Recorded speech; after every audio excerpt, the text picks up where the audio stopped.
Hi friends, நம்ம வீடியோவில் பார்க்கக்கூடிய இந்த டானிக் வந்து பார்த்துட்டிங்கன்னா விஸ்டாகால் கோல்டுன்னு சொல்லி கால்சியம் டானிக்.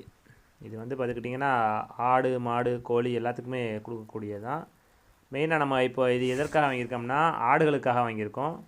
நம்ம ஆடுகள் கிடாக்கள் எல்லாத்துக்குமே பார்த்திங்கன்னா ஒவ்வொரு 3 மாதத்துக்கு ஒரு முறை, அதாவது வருடத்திற்கு 4 முறை வந்து இந்த கால்சியம் டானிக் கொடுக்கறதுக்கு பிளான் பண்ணி ஃபஸ்ட் டைம் வந்து நம்ம இன்றைக்கி குட்டிகளுக்கு எல்லாத்துக்குமே கம்ப்ளீட்டாக நம்ம கிடாக்களாக இருக்கட்டும் அல்லது செம்மறி அதுபோக ஆடு எல்லாத்துக்குமே நம்ம இன்றைக்கி வந்து இந்த கால்சியம் டானிக் தான் கொடுக்க போகிறோம். இதோட அளவு வந்து பார்த்துக்கிட்டிங்கன்னா பெரிய ஆடுகளாக இருக்கும் பட்சத்தில் ஒரு 10லேருந்து ஒரு 12 ml, கிடாக்களுக்கும் பெரிய கடா 2 பல்லு போட்ட கடா 4 பல்லு போட்ட கடாக்கெலாம் ஒரு 10லேருந்து ஒரு 12 ml.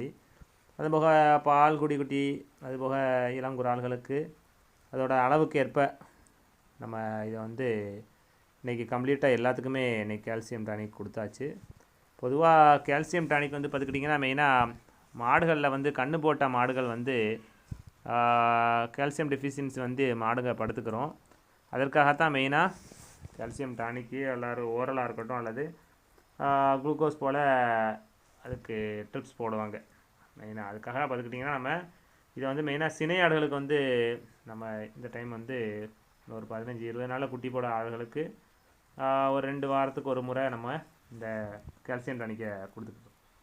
அடுத்ததாக பார்த்துக்கிட்டிங்கன்னா மெயினாக இது ஆடுகளில் இதோட பயன் என்னென்னு பார்த்துக்கிட்டிங்கன்னா மெயினாக ஆடுகளை காட்டிலும் கிடாக்களை எடுத்துக்கிட்டோம்னா ஒரு குறிப்பிட்ட ஸ்டேஜ், அதாவது ஒரு 2-3 மாதம் 4 மாதத்துக்கு கிடாங்கள்லாம் பார்த்துக்கிட்டிங்கன்னா நம்ம பரண்மையில் ஆடு வளர்ப்பு பண்ணும்போது ஒரு ஸ்டேஜுக்கு மேலே ஒரு 4 மாதம் 5 மாதம் ஆகும்போது பார்த்திங்கன்னா அதுகளுடைய கால்கள் வந்து வளையும். இப்போ இந்த வீடியோவில் பார்க்கக்கூடிய இந்த கிடாவை எடுத்துக்கிட்டிங்கன்னா இது 6-7 மாதத்துக்கு கிடாய், அதோட காலை பார்த்துக்கிட்டிங்கன்னா கொஞ்சம் கிராஸாக பெண்டாக இருக்கும்.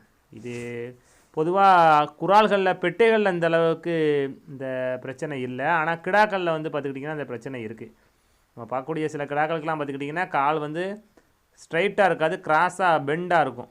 மெயினாக நம்ம அது வந்து அது கூட ஒரு காரணமாக கூட இருக்கும், நம்ம கால்சியம் சம்மந்தப்பட்ட பிரச்சனை. அதுக்காண்டி தான் நம்ம மெயினாக இந்த கால்சியம் டானிக் வாங்கி கொடுக்கும். அதுபோக பார்த்துக்கிட்டிங்கன்னா சில ஆடுகளில் முடி உதிர்ந்து ரோம மேலே முடி இல்லாமலே இருக்க மாதிரி இருக்கும், அதுவும் கால்சியம் டெஃபிஷியன்சிக்குள்ள காரணம் தான்.